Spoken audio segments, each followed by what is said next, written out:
3 traps and surround the beaver den with them.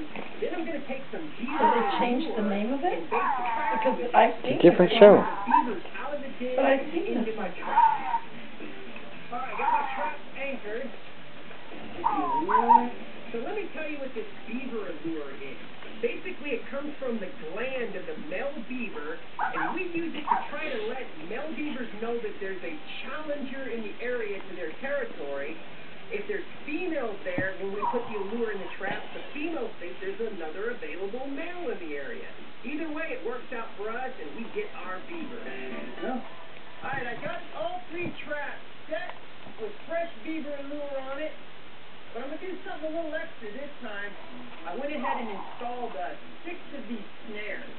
These things are fantastic. I went ahead and staked one end down to the soil, and then I put a loop right at the entry and exit point at the beaver den where they're going in and out. And when the beaver tries to come out of his den, he'll swim right through my hoop, and it'll start to tighten up as he swims away.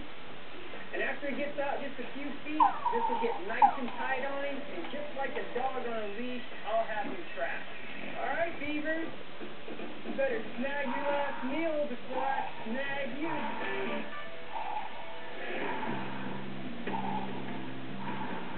Mary, I'm not even mad at you. I'm not even mad at you. All right, I'm sorry. Just tell me what a I am so I can hurry up and come home, finish the big, long 5-hour fight tonight so I can get to bed and start over again tomorrow. Billy does not see what we all see when it comes to marriage. He's being manipulated, but Billy doesn't see it. You have to go back, don't you? Yeah. Billy's schedule is definitely putting a strain on the marriage. Mary, when we started dating, you knew I was working the long hours. If I'm not here every day, if I'm not here every night, she doesn't know what's going on in my head. She doesn't know if I'm out gallivanting around on her. We've been through this 1,000 times. This is my business. You married into it. You